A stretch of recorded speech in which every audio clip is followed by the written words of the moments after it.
I'm Steve Wiggins, and this is the Groundworks Ministries podcast. Today we're reading from the book of Esther, chapter 4, and let's focus on verses 10 through 14. Then Esther spoke to Hatach and gave him a command for Mordecai. All the king's servants and the people of the king's provinces know that any man or woman who goes into the inner court to the king, who has not been called, he has but one law: put all to death, except the one to whom the king holds out the golden scepter, that he may live. Yet I myself have not been called to go in to the king these 30 days. So they told Mordecai Esther's words, and Mordecai told them to answer Esther, "Do not think in your heart that you will escape in the king's palace any more than all the other Jews. For if you remain completely silent at this time, relief and deliverance will arise for the Jews from another place, but you and your father's house will perish. Yet who knows whether you have come to the kingdom for such a time as this?" Have you ever started to tell somebody about a problem that you're having, only to have that person interrupt you by saying, "Oh, you think you got problems? Well, you should hear this, what I have to put up with." And then this person goes on to explain in details some minor problem that they're facing. You have a great problem. "Oh, you think you got problems? I have a hangnail and it's killing me." Well, if so, then you can relate to Mordecai's situation in today's chapter. Mordecai relays to Esther that his problem is life-threatening. It's not only life-threatening for Mordecai, right?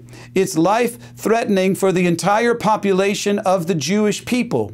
And furthermore, Esther has both the potential influence and the urgent responsibility to do something about it. And yet, Esther's immediate reaction is like, "I have a hangnail." She says, "Well, you think you've got problems." Interesting, Esther does not express any concern for either Mordecai's plight or the plight of her fellow Jews. "Oh, that is horrible. That is just tragic. This is the worst." Instead, Esther worries about her personal risk. She might incur it from the king. And then to top it off, Esther mentions that her marriage has not really been going well. I haven't even seen my husband in 30 days. Haven't even been in his presence. Oy vey. Perhaps the beauty treatments and the luxurious lifestyle are starting to go to Esther's head. Who knows? But in this verbal exchange, relationships are being determined.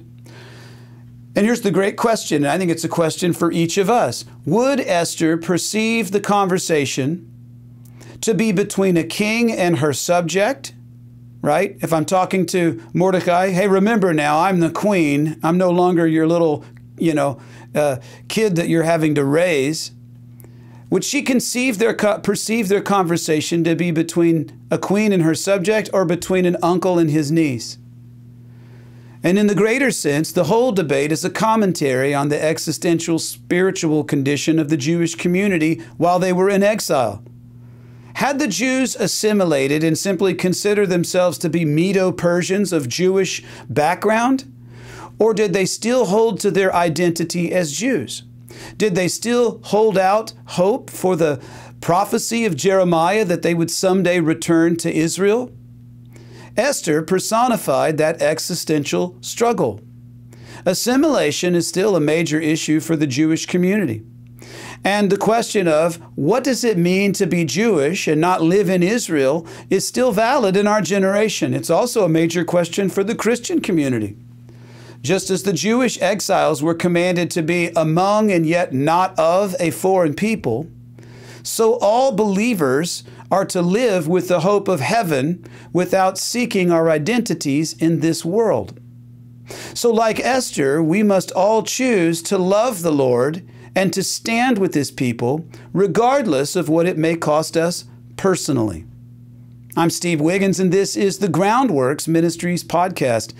Groundworks Ministries operates entirely through financial donations from faithful people willing to make it public. Your giving to Groundworks Ministries helps transform lives. Would you consider making a donation to Groundworks Ministries today, because we really do need your monthly support now more than ever. Donating is secure and it's easy at our website, groundworksministries.com. Now, another way to help is to tell people about Groundworks Ministries. You can share these podcasts with friends and family and on your social media. And of course, you can always direct folks to our website, groundworksministries.com.